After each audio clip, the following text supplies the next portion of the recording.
Aside from the banger exclusive titles, new Nintendo consoles are particularly exciting for gamers because of how different they are from Xbox and PlayStation. Nintendo is constantly inventing new ways to play with the Wiimotes, balance boards, touchscreens, 3D screens, and modularity. We all had a lot of different hopes and expectations for the Nintendo Switch 2. Some people got pretty much everything they wanted, some were hoping for a more powerful console, and some wanted more or different games. We also got some sneaky surprises like the pricing, the external camera, game keys and virtual game cards, and the mouse controls. The first Nintendo Switch was so successful and did actually revolutionize the gaming industry because now everyone is trying to follow their lead.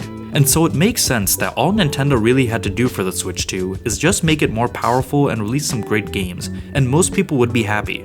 Including me. Or so I thought. Well, I still think that, but also here's the thing. As revolutionary as the first Switch was, it also left behind a lot of features that I really enjoyed from their previous systems.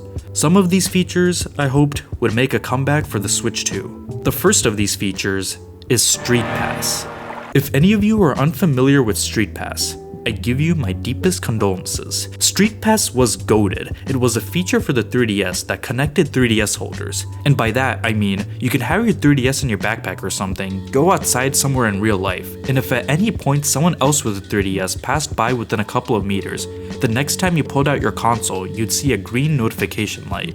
And you'll see that person's profile, what games they like, and also when you two passed by each other, which sometimes made me do a double take.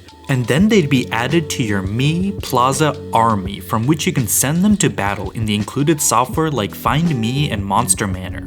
Street Pass was also compatible with certain games.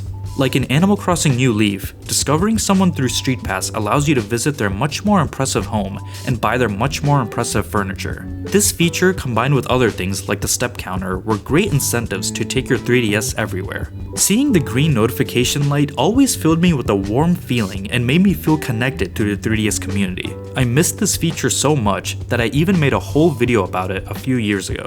The next feature that's missing from the Switch 2 is themes. Themes are an awesome way of customizing and personalizing your console. There's multiple levels to themes. There's static ones, animated ones, ones with unique icons, and ones that include different menu music and sound effects.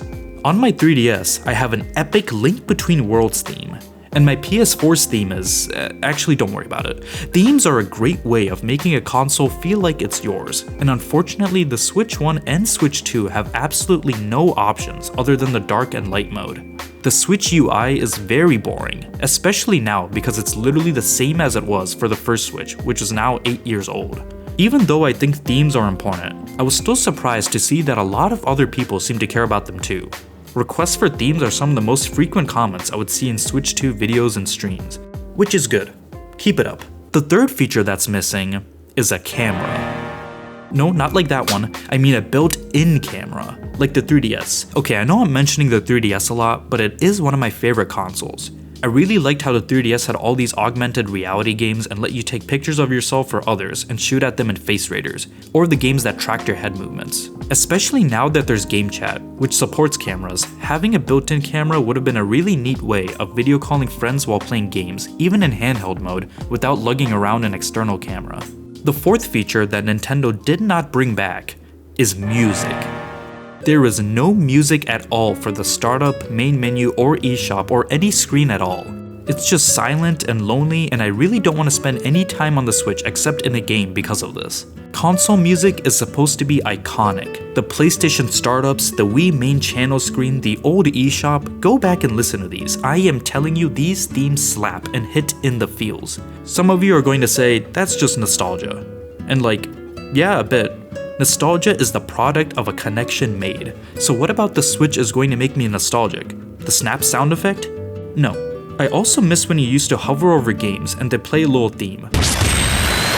Almost like the games are trying to persuade you to pick that game to play. Nintendo made some weak statement about them getting rid of music on their menus because of user experience or something stupid. It doesn't really make sense to me. Miyamoto, come on. Music is powerful. The fifth feature that I wanted to talk about is a little hard to describe, but I guess I'll go with the word surprises. And by surprises, I mean a lot of things. So here's the thing, the only reason I ever boot up my Switch is to play a game. I boot it up and go straight for the game I had in mind in the time frame of 2 seconds without having to think or look at anything else. Which makes sense, it is a game console. But with the Wii and all the DS systems, there was just so much more to these consoles than just the games. Whenever I booted up the Wii, I'd always check my mail to find messages sent from either friends, family, or from Nintendo congratulating me on beating the ping pong champ from Wii Sports Resort. For the 3DS, the handheld itself would beckon me, even when it was closed with a notification light that's always visible. I'd open the system and be greeted with a lot of different pop-ups, some of which included free software and games to try out. The light was blue for notifications, green for Street Pass, and orange for when a friend came online. The time between booting up the system and jumping into a game had so many layers in between, which really made the console stand out.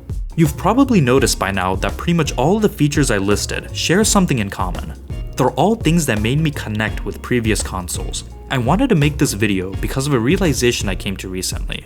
I pre-ordered the Switch 2 back in April, and soon after traded in my Switch 1 because of the promotion that GameStop was holding. I never trade in or sell my consoles, even if the new one is backwards compatible, mainly because of their sentimental value. But I realized that I'm not going to miss the first Switch at all. Don't get me wrong, it's a great system and I thoroughly enjoyed it. I played this console so much and took it everywhere, and some of my all-time favorite games are on it. But nothing about the Switch 1 was unique compared to the Switch 2 except for the way you attach the Joy-Cons. The Switch 2 does all the same things as the Switch 1 and more, and also looks exactly the same except better. But that's not the entire reason why I didn't feel anything. Even if the first Switch just had a unique menu or menu music, I'd probably have hesitated more before trading it in.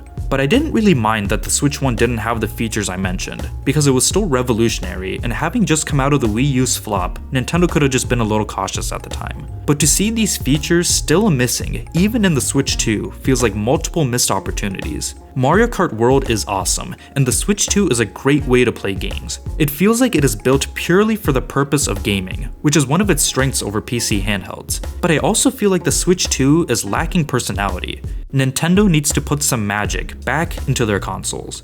That's it for now. Thanks for watching, and press the like button and subscribe if you want Nintendo to add back the pizza ordering app and fix Nintendo Online, my goodness.